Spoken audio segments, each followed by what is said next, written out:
Hello YouTube, hello guys. So today's my next review video and I have the North Country edc-2. It has been voted, which has been voted for, and I must say the first time I saw a picture of it I completely fell in love with it. The looks and the shape, the blade, everything, just a piece of art. A piece of art. I got it and everything is okay. It has been unused. It's going to be used with me.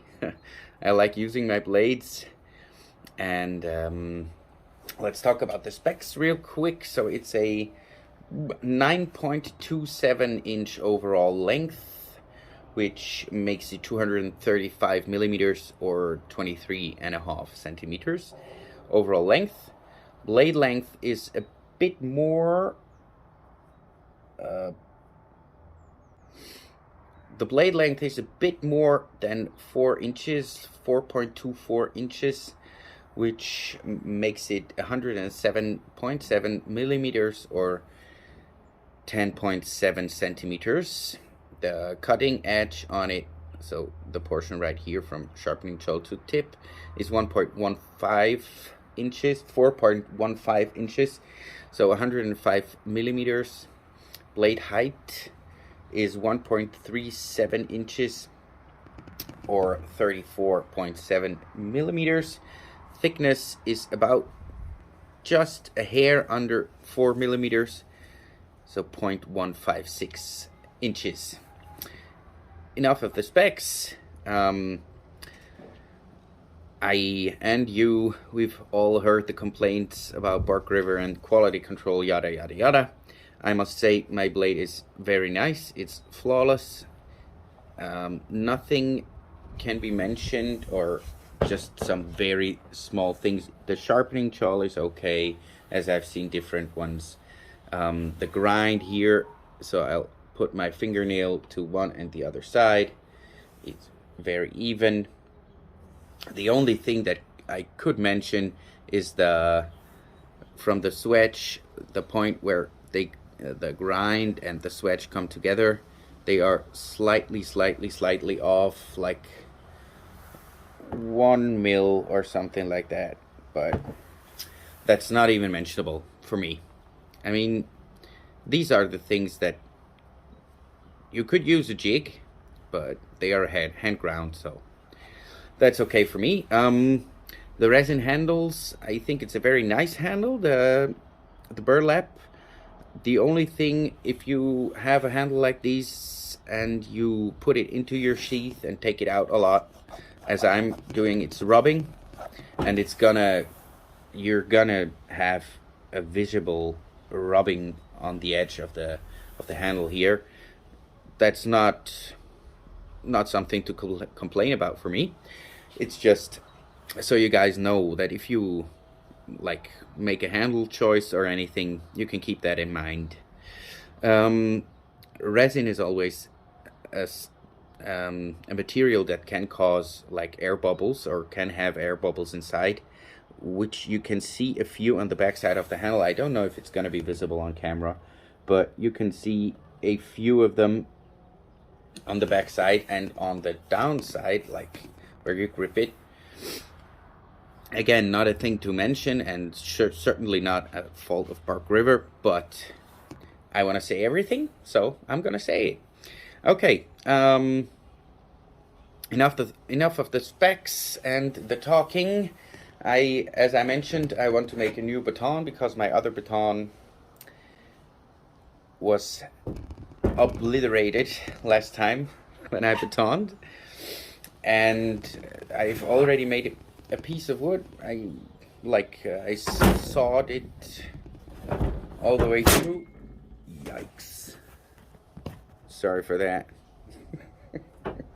I sawed it all the way through, and yeah, I'm just gonna baton my way down from here so you guys can see. I will start like on the outer rim, so the blade is going to be long enough, and then work my way forth until I get like a handle shape, and the rest I will do by carving. I have a very small knot in here. It was like the best piece of wood that I could find at the moment. I will work my way like around the knot that I have it for the last thing, and I am sure it's not gonna be a problem. So let's change places and let's start. Let's go. Okay, so the only thing to baton with is another piece of wood. I'm going to like make a smaller baton for my son out of it one day. So let's see and let's get into it.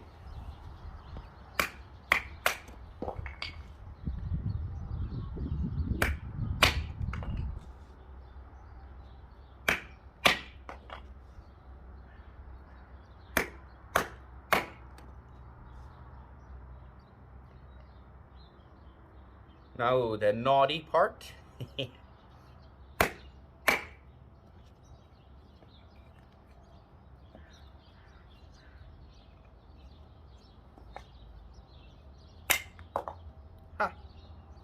It's out. It hasn't been that deep, so no problems.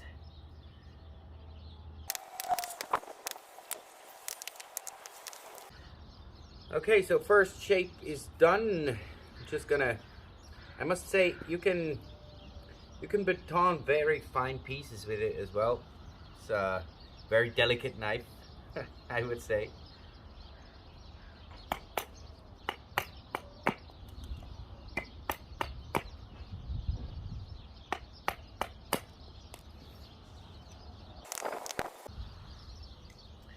Okay, so I think I'm gonna go on with carving for a bit, and then we will see where we're at.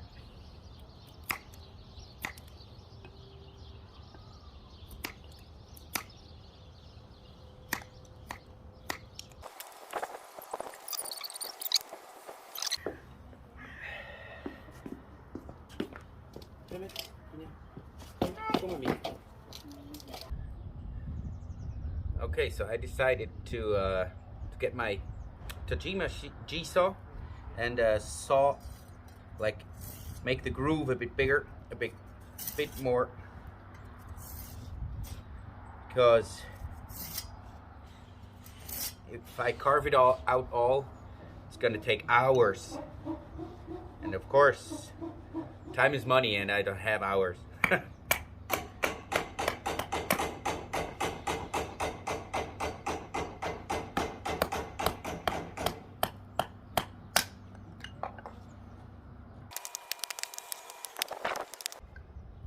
All right, so it feels kind of good already. Just gonna go on.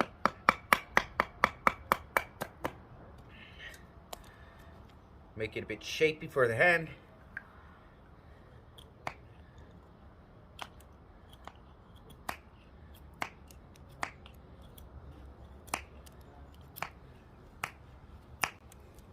That's the nice thing about these convex edges. They really want to bite into the wood. Absolutely great.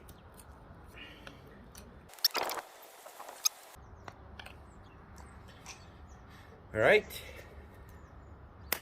I can work with that. So let's see. Some other wood to split. All right, gonna make a quick fire after. Just like something small at home.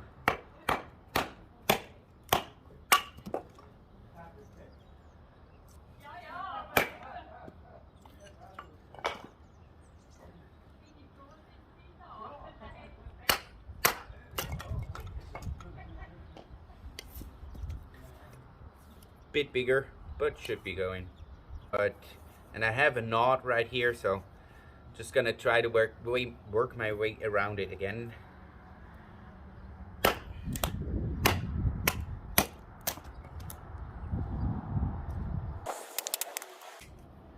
Don't know if I can split that.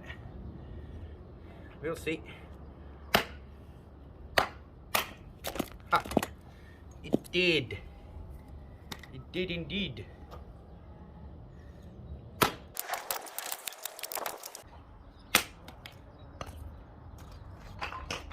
Okay, so it did it all. The edge seems okay. I'm gonna get some paper.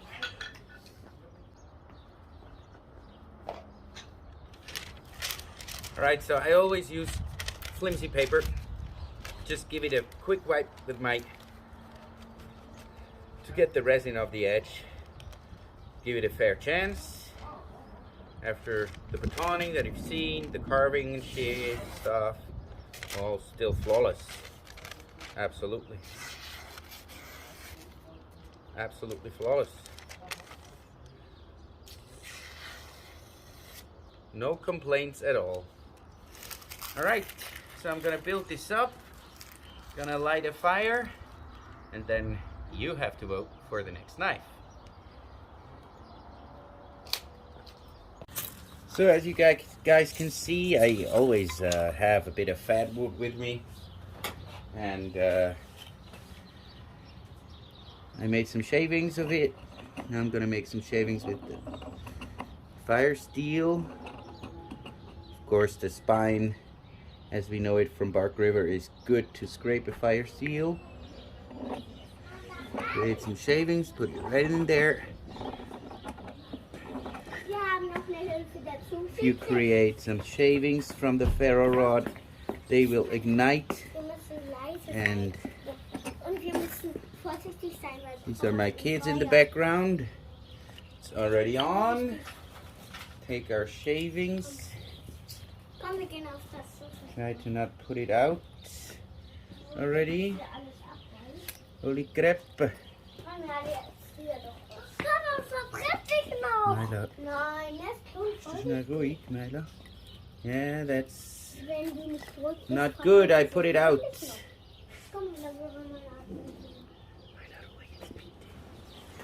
See if we can get it going again.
It's not the easiest thing to get a fire going without any curls, any any other stuff. So I've actually went over it already with the finger. As you can see, the spots from the ferro rod are cleaned off very easy. It has some resin on now. I'm gonna clean that off later. Let's look at the fire is going. Doesn't look too bad this time.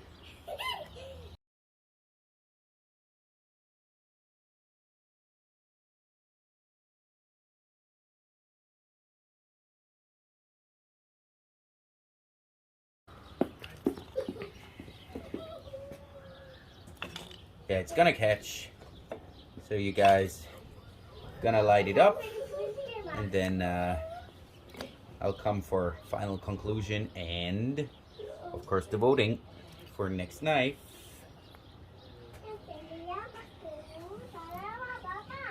Alright, so here we are for the final thing. I've made a rope cutting test with this knife as well. I had an accident with the knife. It fell down, lost the tip. I'm very sad. Gonna need another one. but it's going to be sharpened out, and it's going to live long here. Yeah, but it really gave me a heart attack, but yeah, it is what it is. So let's go on. You have the rope cutting test. I'll have you see the last seconds and the final result, and of course the pile of shavings. So we're at 750, and I think that does about it. 750 cuts, and I can even see a slight roll. I mean, I dropped the knife before I came, and then I dropped it. That's why I'm searching for a new one, but I'm gonna regrind this, of course. So yeah, 750 cuts until it won't cut the flimsiest paper in the world.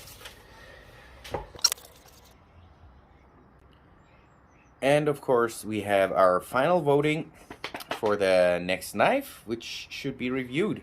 I have the Tier 1C again, the Phobos, the Workhorse, the Warhorse, or however you want to call it. Then I have another special blade, an LMAX blade. It's got a special tip. It's actually kind of nice. I will resharpen all the blades except of the BRK River blades to a 18 degrees per side bevel on my work sharp. I'm very comfortable with it, and it gives fascinating results in my opinion. I'll do that just to make it as equal as possible for every blade at the rope cutting test. The BRK River knives, I've stropped this one after the batoning. It was still razor sharp, so it didn't lose any edge, but I still gave it a few strops to have it back to like original, and then I made the rope cutting test. Okay, so we have the North Country EDC for another video. And we have a EXT2. Very soon there's going to be a drop of the EXT2 LT. One of my favorite blades in terms of ergos, balance, and everything.